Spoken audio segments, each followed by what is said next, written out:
Hey everybody, welcome to the Icehouse podcast. My name is Bryar Stewart. I'm the community manager at the Icehouse. And what episode is it today? Maybe 116, I think. We have episode 116 with Ben Wooding. He is an OMP 56 alumni and he is the CEO at the Red Badge Group, recent CEO. And so really looking forward to hearing that whole journey of getting to the point that he is now and getting his feet under the table and what it's taken to get there. So thanks heaps, Ben, for being on the podcast. No worries. Thanks for having me. Awesome. Well, let's crack into some quick fire. First question is, do you have a morning routine? If so, what is it? Yeah, I do. So I suppose first thing as I jump up, I like to get in the shower, and then relatively quickly after that, probably getting my daughter up. So she's 18 months, and that's a nice wee start to the day, getting her up and spend a bit of time with her before I sort of head out the door at around about 6:30. And then we've got a little cafe just down the road from us, which I stop and get a coffee on the way most mornings, try and be knocking on the door as they're opening. And then get to work. I'm on the shore, so it's about if I can get out of the house early enough, then it's about a 35 to 40 minute trip to work in Penrose, so it's not too bad. Nice. Yeah, awesome morning routine, and flows nicely into the next quick fire question. When you do stop off at that coffee shop, what is your order? So I'm a long black man. Nice. Long black is for me. Dash of cream or not quite that? No, sometimes I'll actually change it up even to possibly a short black, depending on how I'm feeling. Used to get around all sorts of different coffees when I first moved to Auckland, all sorts of different milks, but no, I really simplified it down now. Nice, good call. When are you the most relaxed, Ben?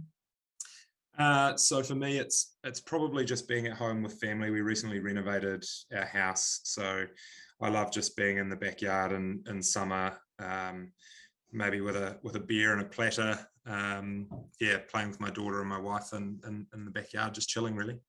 Yeah, that sounds so nice, so cool. Podcast or a book that you'd recommend? Yeah, so to be honest, I'm not really a book person as much as I'd like to be, but unfortunately, I just can't really get into them. So podcasts are a game changer, though, and honestly, I've got heaps that I would recommend. But my favourite one is probably the Howie games. I'm a big fan of sports, anything to do with sport, and this is one that I love on my drive to work or in some downtime.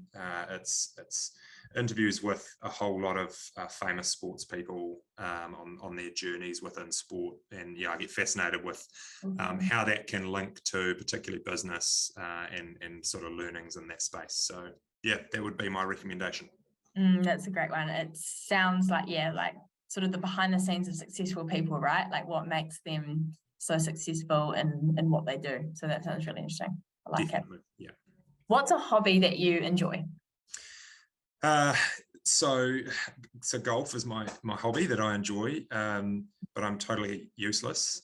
So it's there's a bit of work to be done in that space. So looking forward to getting stuck into that as we head into summer. Being out on the golf course, you can clear your head and really enjoy it. It's good fun. Good fun, awesome. What did you want to be when you grew up? So I always wanted to be a lawyer. And I'm sure we'll probably get into it later on, but I was always fascinated around the ins and outs, and was a bit of a geek on the debating team at high school and those sorts of things. So law always attracted me, and actually still does today a little bit, although not working in that space. But certainly still do sort of lean towards legal stuff in my day-to-day work. Awesome, that's cool. And first ever job? So first ever job was flipping burgers at Burger, Wisconsin. So I don't know if you've heard of Burger, Wisconsin, but they do a pretty good burger. And I was actually, I actually got two jobs right at the same time. So Burger, Wisconsin and Hoyt's, which was a really interesting, I still sort of, it's funny when you reflect on things. I look back on that now and think, I had these first two jobs. That Hoyt's was this big beast that was a multinational that was really systemized, well structured. And then on the other hand, I had Burger, Wisconsin, which was a family-owned franchise business. So sort of got to see quite early in it was just at school, but yeah, quite early on the difference between the two. And I think there's a lot to be probably learned from both, I think. Yeah, but no, so that was me flipping burgers. Yeah, that's cool. I like that. That's a really cool perspective from having experience early on in the two sort of structures of business. I like that. Cool. Yeah, I love these quick fire. It just quickly helps us get to know a bit of background behind you. But yeah, going to ask you a big, wide open question now, and that is just tell us a little bit about yourself. Who is Ben? Who is Ben? Yeah, good question. So I suppose, yeah, if I look back, probably need to start it down in Christchurch. So I was born and bred. Well, I wasn't born and bred. I was actually born in Sydney, but only lived there for 2 years before moving back to Christchurch. I've got some family from Dunedin, some family from Hamilton, Cambridge area. We ended up in Christchurch, so I was brought up in Christchurch. Went to a Catholic all-boys school down there, St. Bede's College, and very quickly, I suppose, at that point, sport became a big part of my life, particularly rugby and then rowing. And rowing sort of, it was a big part of my life for 10 years. I spent some time coaching and competing internationally, and so I think, I look back on that and really valued that time. The sport, I think, teaches you a lot of things, and a lot of transferable skills, the value of the team, the value of, you're only as good as the weakest link, and could go on about that for a while, but that certainly was a big one for me, and certainly shaped me a little bit into the person I am today. In terms of work, I jumped around a little bit. So I went from Christchurch to Dunedin, and then lived up in Cambridge for a little bit while I was rowing, and then eventually I spent a little bit of time overseas, and then moved back to Auckland after that. So these days I live on the North Shore of Auckland, and having spent 2 days in Auckland when I first moved up here in 2016, I met my now wife. So we live over on the North Shore with my 18-month-old daughter Willa, and I've got another little girl on the way. So there's lots happening, and certainly I think having a young family, and certainly has changed my perspective on life, and it's pretty cool. It just reshapes your thinking, and I wouldn't say it gives you a different purpose, but certainly you wake up in the morning with a slightly different outlook, I suppose, on life. And I certainly love being a dad, and it probably for a long time, one of the things for me was I always thought that I'd be in a sort of a corporate career, always envisaged that I wanted to be working for a big corporate business, long hours, traveling, always been reasonably ambitious.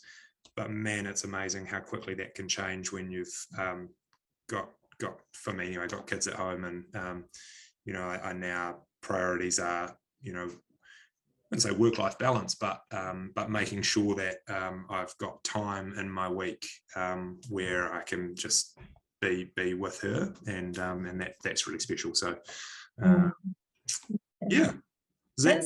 that is such a brilliant answer. Honestly, that is so cool. I really get a feel for what's important in your life, and having those moments where you've got the platter and you're in the backyard and you're having a beer and you're chilling out with family is something important to you, which is cool.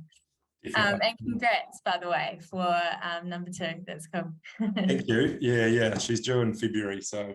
Soon. I love that. Yeah, I'm getting outnumbered with girls very quickly in the house. So that's definitely learning my place. No, that's very cool. I love that. Would love to hear that sort of career journey for you. So you've mentioned that you've bounce around a little bit, Christchurch, Auckland. What does your career journey look like, and how has that then led to the recent CEO position at Red Badge? Yeah, so it's funny, really. Like I spoke earlier about how I always thought that I wanted to be a lawyer, and yeah, it was, I don't know exactly what it was about that, but I guess my time at uni got broken up a little bit, and I ended up quite focused on rowing, and rowing sort of became my life for a little bit. And through 2008, 9, 10, 11, I was kind of full steam in that space. And then in 2011, about the same time as the Christchurch earthquakes, I blew a disc in my back, and that was pretty much the end of my rowing career. So the timing of that was quite funny, really. It sort of happened at the same time as the earthquakes, and we lost at where we rowed down in Christchurch at Kerrs Reach. That whole facility kind of more or less fell down. We lost a whole lot of boats. Life was kind of pretty much up in the air. Everything got thrown up in the air, and at that time I had a whole lot of friends who were out of work or out of uni or doing whatever they were doing, and actually were working. They all ended up working at a Christchurch security company at the time. And I'd actually, prior to that, when I first left school, I did a bit of part-time work with a security company in Christchurch, kind of just by chance. And so when they were all doing that, I thought, oh, I don't really know what I'm doing with life. So I actually went and just hung out with them for a little bit, to be honest, and everything was thrown wide open. And so yeah, in 2011 I joined a security company in Christchurch, and actually just never left. So yeah, started just as a security guard, and I had done some stuff at uni, and yeah, so started on the ground, and at the time it was actually pretty cool. We were escorting businesses in and out of the red zone in the central city of Christchurch. So they'd go in on a bus, and they were allowed 30 minutes or an hour, and they'd get into their building, and when they arrived, there was a whole lot of wheelie bins sitting down the bottom, and each person had one wheelie bin. And they basically had to lap up and down the stairs, level 4, level 5, level 6 of these towers, office towers. They were allowed to get as much as they could, fill the wheelie bin, 30 minutes, and then they were out again. So we were literally escorting these people in and out. So it was at the time, it actually felt like, it was something we were kind of giving back and doing some good and helping these businesses out. And then things just kind of progressed. And it was around the time of the Rugby World Cup as well. So that was 2011. So we ended up, we had a contract down at Forsyth Bar Stadium. And so we were taking staff down there. And then I ended up staying on with that company, transitioning into a role in Dunedin as regional manager down there, and then moved back to Christchurch as regional manager up there again.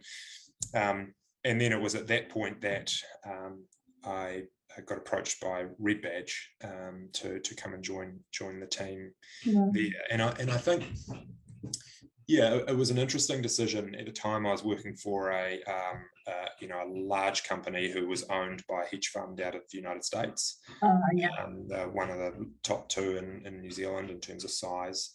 And although I had a lot of responsibility and was sort of running the sort of central and lower South Island, I felt like I was still quite a long way from the business itself. So I had a big team and looking after a reasonable sized business, but in terms of where the decisions were made, that was in Auckland. I felt like I was a step removed from it. So the opportunity with Red Badge was really an opportunity to join a company who was at the time much smaller, probably 10-15% of the size. Yeah, and so it meant, it was the owner of the business who I was talking to, and so the opportunity to be closer to the actual business, and what drives the decisions we're making, and sort of learning that side of things. Yeah, that was probably the real driver for me. And so yeah, took that role on, started in Christchurch. We got the Christchurch branch up and running, and then I moved up to Auckland. So started as general manager for one of the divisions of Red Badge Group, and then transitioned up to Auckland. Took over as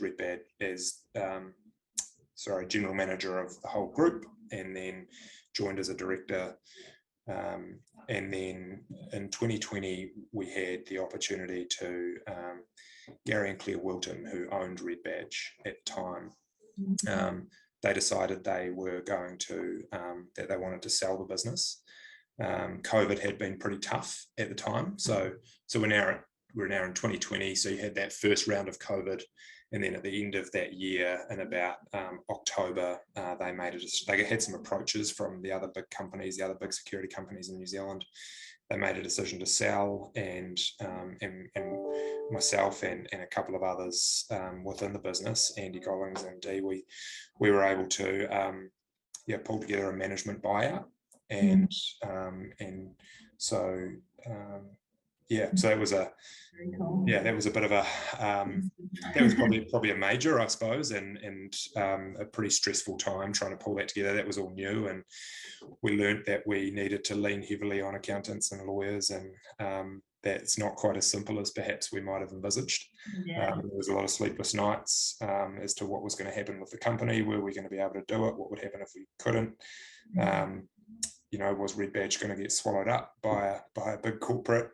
So that was a hell of a journey, and fortunately we were able to pull that together, and then but through that time, the business really kept growing. It grew quite rapidly. So we've sort of grown about 250% in the last 3 years. Wow. And COVID was a big part of that. Anywhere where there was masks that needed to be worn, or there was any social distancing requirements that needed to be enforced, all of those places needed security guards. So it was a really busy time for us. But we were really fortunate that we had this whole event business. So anyone, I'm sure, knows the brand Red Badge. At sports games or festivals or music events, all those sorts of things. So we had this whole division that previously was a large part of the business, was probably 60% of our total turnover. Basically went out of business overnight.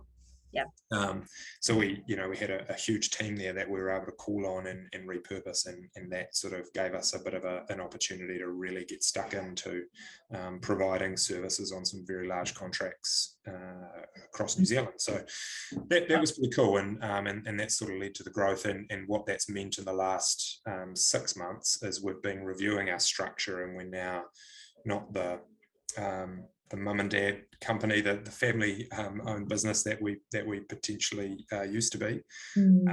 And so we've had to align our structure with our future direction. So the CEO role really came out of that, and it's been a journey, but we've now got an awesome senior leadership team in place, and Andy and Dee, who are my business partners. Andy's the majority shareholder, and myself and Dee, and then one other are there as well. So we've got a great group. We've got some awesome people who have come through the business, and some really talented people who have joined us as well, and some key roles.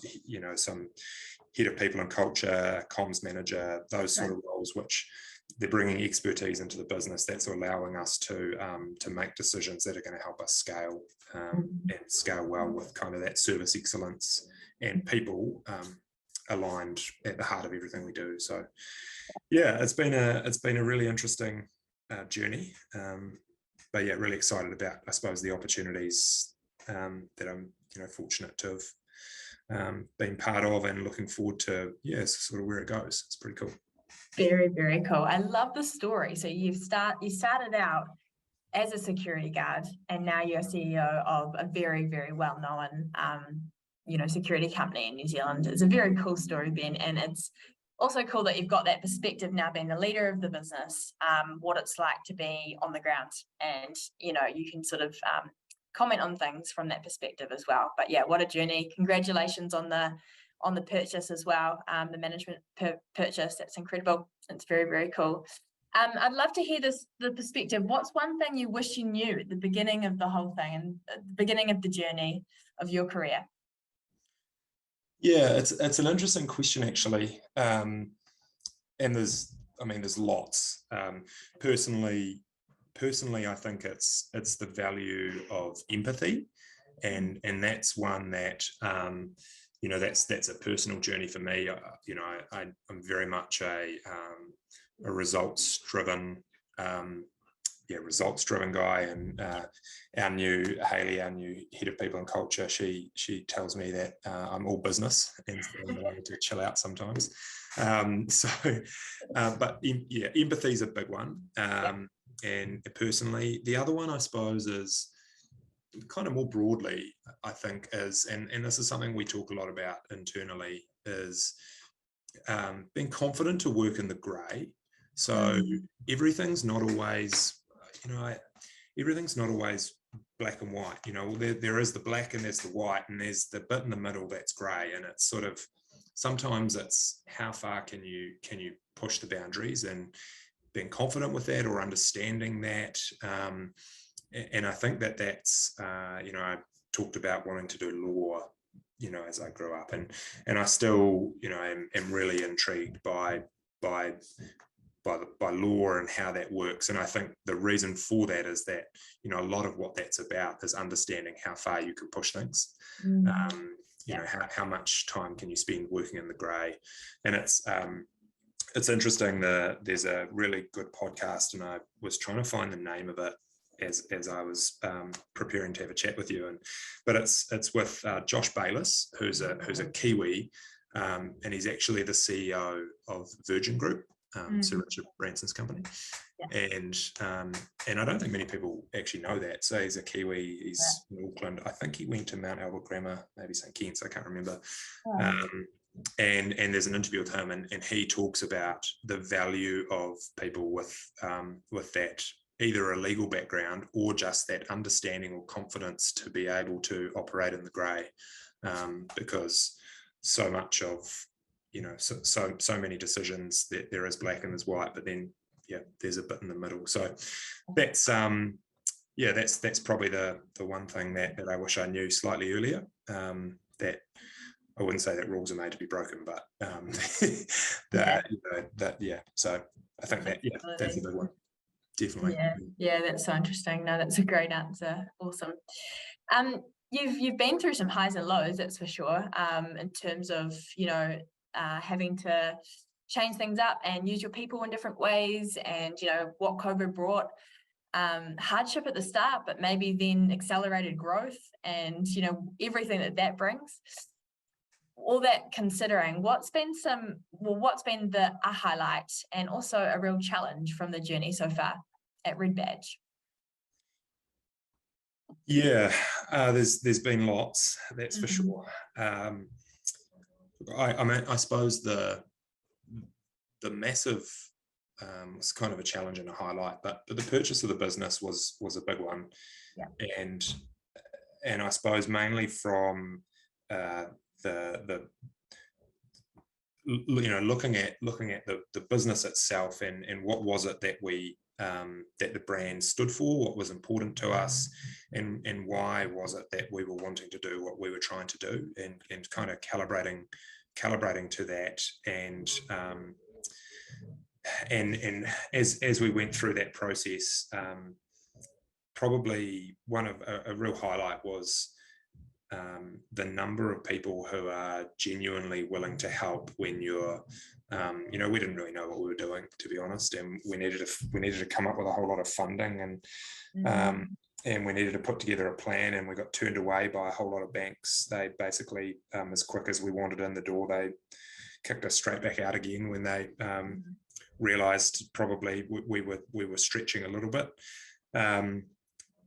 But if there's a will, there's a way, and I think, and I look back on that now and feel very humbled by the people that didn't walk us back out the door, and were prepared to take a punt, and they took a punt on I think on us as individuals and as a team, and the people that we had as part of our leadership team at that point, but also the reputation of the brand, and you know, it's pretty humbling to reflect on that, and I think it gives good insight into, you know, don't judge a book by its cover, and things certainly aren't always just about the numbers. And so yeah, that was a pretty interesting process. Certainly a highlight, definitely a challenge, and I think certainly has shaped Red Badge as it is today. There were a few others, like we through that period where, I mean, COVID was a hell of a test, and there were times when literally, I remember we were sitting here on a Thursday, and we'd lost 65% of our revenue overnight, and you know, we weren't sure what we were going to do. We were looking at how long we could survive, and then I think it was the next day that you know, we started getting phone calls from customers needing security, and suddenly we were able to repurpose everyone, and that was a hell of a roller coaster, I think, and a real journey, and you know, I felt very privileged to you know, to have be part of a team, I suppose, that was able to flex so quickly, and and get through that period when it so easily could have definitely gone the other way. So there's a few, probably too many to list off, I think. No, that gives really good insight as well. And it's how many staff would be in Red Badge now-ish, and are they contractors or full-time or part-time? How does that sort of work, just for context? So we've got about we pay in a month we pay about 1,700 staff. Wow. Cool. And that's a combination of we've got about 450 permanent staff, and then we've got around about 2,000 to 2,500 casual staff. Wow. Who sort of we scale up and down with depending on the events. And look, that's been one of the big shifts. Was when I joined back in 2016-17, we probably would have had 20 permanent staff. So we were a business run predominantly on casual staff, so that was a big shift. And there's been lots of learnings along the way with that, and having to set up system and structure and process to support it. But also we're a fully remote workforce, except for our team, our office teams, and salaried team. We've got 6 branches around New Zealand, and across that network of branches, we've got about 60 odd managers, and then the rest are all essentially remote workers. So in a way, COVID really helped us set up system and process around being able to engage with those people digitally, using technology better. I don't think we knew what Zoom was pre-COVID. Those certainly were key moments that have helped shape things like an online learning system. Utilizing that well. Recruitment, we can pretty much recruit from be anywhere in the world now. You can do all that via screening, Zoom calls, that sort of stuff. So so it's been so that the business is it's reasonable size and growing. So we're sort of just trying to stay ahead of that curve. Wow, that's incredible growth. For you as an individual, how has that been for you? You're dealing with a staff of small amounts, 20 full-time. I know you may not have been the manager then, but as you've got into the management position, What has it been like for you adding so many more people into the mix, and do you have management under you that know them personally and that sort of thing? How does that look? I know that's a very open question, but answer how you wish. Yeah, it's yeah, so we have layers of management, and to be honest, that like it's a really, really good question, because that is a key challenge. And we went from this small family-owned business where everybody knew everybody, and Gary and Claire, who owned the business, they were pretty they were very focused on culture, very focused on people. The business had been built off the concept of just having great people, really. And it was kind of a work hard, play hard type vibe. And but it was a family. Everyone knew everyone. And as we've grown, it's been a little bit hard to come to terms with the fact that we don't know everyone now. And how do we need to find new and creative ways to be able to connect with our people. Ultimately, we're a people business, and our strategy is a little bit different to some of our larger competitors in that we don't have a big sales structure. In fact, we don't have any out and out salespeople. We invest all of that time and money into a team of people and culture leads. We've got recruiters, so we focus on all of our fixed cost. We focused all of that on the people, and how we engage with them. How do we get the best out of them? But then also, how do we systemize it? So what technology can we use to connect with our people? And look, we haven't got it all right, and we don't have all the answers, but we're certainly working on it. And our industry probably is one that has got some work to do in that space in general.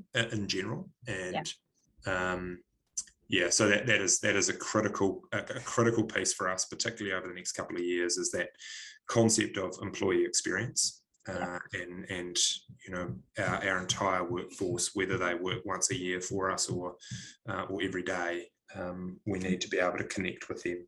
And really important. And I think not just us. I think there's going to be a lot of industries that are grappling with that over the coming years, for sure. And that kind of post-COVID hybrid work, what does that all kind of mean? How does it look? I think it's going to be really, really important. Yeah, for sure. And that's why it's an interesting one, that dynamic of going from the family like business where everyone knows everyone to the scale and growth that most businesses want to do. But there are so many dynamics in that can make things hard, but it is a journey. And for sure, I'm definitely hearing from a lot of our alumni that focus on their people is what's going to be front and center in the next couple of years. So that's good to hear. Cool. Want to chat to you a little bit about myths about your industry. I'm sure there would be a couple. What's a common myth or misconception that you're in your industry that you'd like to debunk? Well, I'm quite excited about this. So probably the biggest one is that security is for men and for men. And we honestly hear it all the time that you need to have a male in that position, or you need to be a woman won't be able to deal with that situation. But the reality is, for us anyway, that if we put the right woman in the right role, that they're probably going to be more effective at dealing with a conflict situation than a male is. So that's honestly a big one, and it's something that I've learned over a number of years in this industry. And that's probably a major one. But we'll leave it at that. I think that's the big one. Yeah, for sure. That's actually so interesting you say that, and I think it's worth saying for sure. Especially those that want to get into the industry and see that there's awesome career progression, but not sure if it's for them. So thanks for saying that one. For you as a CEO, what excites you the most about your industry? Yeah, so look, I think personally, being in the security industry, it's not necessarily something that you aspire to be as when you're young. And I think that the security industry actually in general has got a lot to answer for. And when you think about the security industry, I think it's probably, you probably think of a sort of a bit of a stale industry that is a little bit old school, maybe stuck in its ways. Not necessarily, doesn't necessarily get a great rap. And so I suppose the opportunity really for me, I think is that we've got the opportunity as an industry to actually be something different. If we continue trying to do what we've always done, we'll always get what we've always got. And and that was when, back in 2016, when I had this opportunity with Red Badge, one of the things I suppose I weighed up was the brand that Red Badge has. And we've got this amazing opportunity to, we're fortunate that we're a reasonably well-known brand.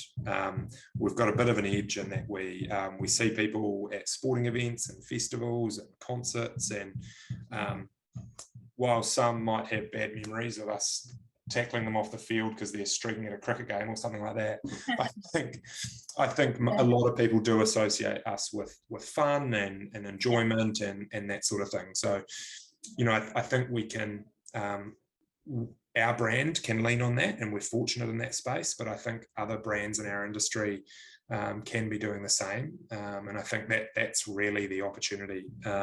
Looking at how we can, we run a program in schools as part of the Gateway program for year 12 and 13 students who want to go outside of the classroom and earn credits doing other things. And so we run the Gateway program nationally on behalf of what was Skills. And it's amazing, to get that opportunity to break through some of those myths, I suppose, about the industry, or actually just create some excitement around it, change the perception, and show the opportunities that do exist, and to build a brand that can connect with Kiwis. That's probably what really excites me, and I suppose it's a little bit of an answer in relation to the industry, but particularly our brand within the industry. I really am proud of the Red Badge brand, and I think there's massive opportunity there for us to lead the way in that space for how we're perceived in the market. It makes complete sense. And what I hear you saying is, Red Badge is such a big part of the community, such a big part of our local communities. How can we lean on that and lean on the people and inspire the people around us? It's so cool to hear you are also part of that Gateway program as well. So nice. Kind of want to change tune a little bit into your experience at the Icehouse and hear how you heard of the Icehouse and what was that deciding factor in going, okay, owner manager program, this is the time for me to jump on it. So it was actually just after we had bought the business at the end of 2020, and we had worked through BNZ, and so it was BNZ that prompted us to look at the program and encouraged us to get involved. Awesome. And I suppose at that time we'd taken it on and probably felt a little bit out of our depth. And so so I got the opportunity to be part of the Icehouse program, owner manager program, and it was a brilliant decision. And so really, again, we were grateful to BNZ for a lot of things, but certainly that was one of them as well, was then pushing us to work through the program and get stuck into it. So that was very cool. Good timing, eh? That's great. 100%. To go, okay, we own this business now, let's jump onto that owner manager program and get some right insight into how to run it in a great way. I love that. How was the experience, and was it what you expected? Were there any key takeaways? How was it all for you? Yeah, I mean, it was an incredible experience for me personally, and it was, I mean, all of this change that has happened in our business in the last 9 months.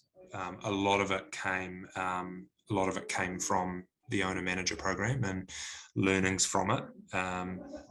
There was, I suppose, probably the biggest thing I got away from it was the learnings that you get off the rest of the group, and it's the time spent talking, it's the lunches, it's the activities that are run in the evenings.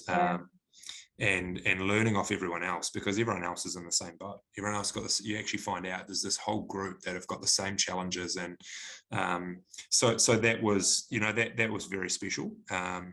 I personally thought, and I gave this feedback, I mean, I thought the program was incredible. The way it was put together, the planning, the thought, the structure of those that we heard from throughout the course. Yeah, it was very, very good. And, for me, we had a session after, sort of in the middle of the course and then towards the end, and it was all, personally, things sort of start clicking, and you start coming to some realizations, and you get asked hard questions, and you're really challenged. It really is. I took so much away from it, and a lot of that has flowed through to the business. But probably at the time, I didn't quite realize it. Like, it wasn't even necessarily that I went, right, we've just had this course, so I'm going to go and do this, this, and this. Like, it was almost subconsciously, some of that stuff got up and running, and as people within the business were asking how it was going, there was lots of things that, go, actually, yes, we talked about that last week, and then it would start something else. So, yeah, amazing experience. Definitely wasn't what I expected, and highly recommend it. Yeah, that's so cool, Ben. Yeah, thanks for that feedback, and yeah, really cool to hear that just naturally things have been implemented into the business since doing the program. Anything from a lifestyle perspective for you personally that sort of light bulb went off, or not really?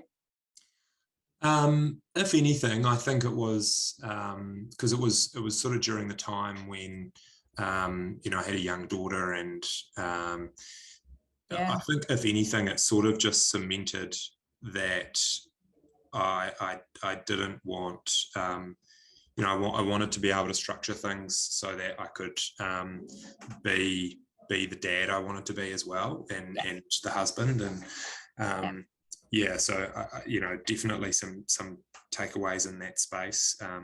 Probably haven't implemented as many of those, I suppose, learnings, but as I probably could have personally, but certainly in terms of like how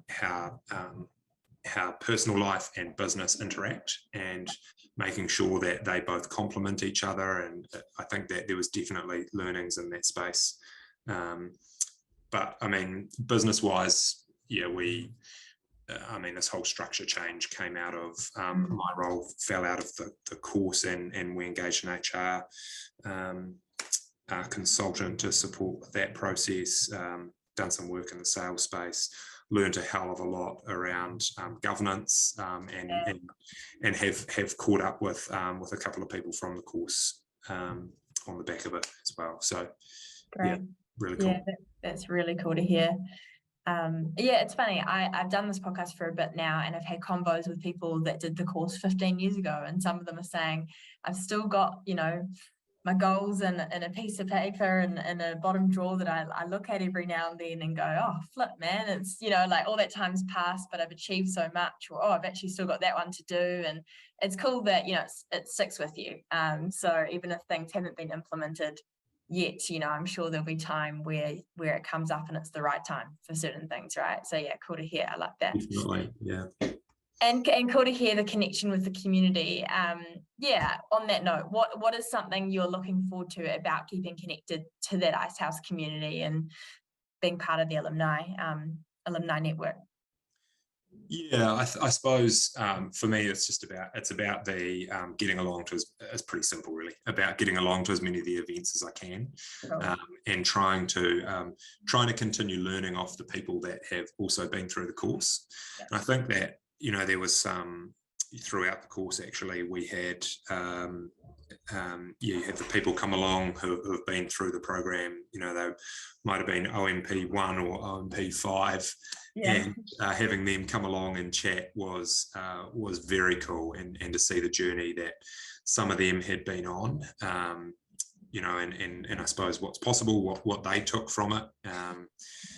So just trying to stay connected to as many of those people as possible, and as much, and probably grow that alumni network through that. That's probably the key. Yeah, so cool. Yeah, well, looking forward to seeing you at some events in Auckland when we have some more throughout the next year for sure. Yeah, really cool convo, Ben, and it's given us a really great understanding of what you do and the business as well. What does the future look like for you and for Red Badge? I suppose we've got some pretty ambitious plans, and at the moment we've had this steep growth curve, which we're now trying to get on top of internally and really set ourselves up with strong system and process so that we can then look to grow again. And I guess it's we're exploring at the moment what that looks like. Do we just stay in New Zealand? Do we look overseas? Do we look at acquisitions? And I think at the moment the economy and that outlook is going to play a big part of that. So we're keeping a close eye on sort of what's happening in that space. And I think I think over the next 12 months there's going to be potentially some opportunity come up. But really at the moment, as I sort of said before, the biggest thing for us, and I think it's a challenge that a lot of businesses are looking at, is just a massive focus on that employee experience, understanding our people, what makes them tick. Are we providing them everything they need? Are our office spaces fit for purpose? Are they places that our team actually want to be? What can we do in that space? So really honing in on our people, that's probably the biggest one. And if we can do that, then the rest of it will fall into place, we believe. So absolutely. Yeah, that's so cool. It's really cool chatting to someone leading the charge on a bigger business. A lot of businesses in New Zealand are small, medium-sized companies. Red Badge is hitting larger size for New Zealand. So yeah, really cool to hear the journey from security guard to CEO of Red Badge. Pretty cool story. And excited to have you part of the alumni network too, Ben. So thanks heaps for being on the podcast and sharing, and we're cheering you on as the new CEO. Thank you, Bryar. I appreciate your time.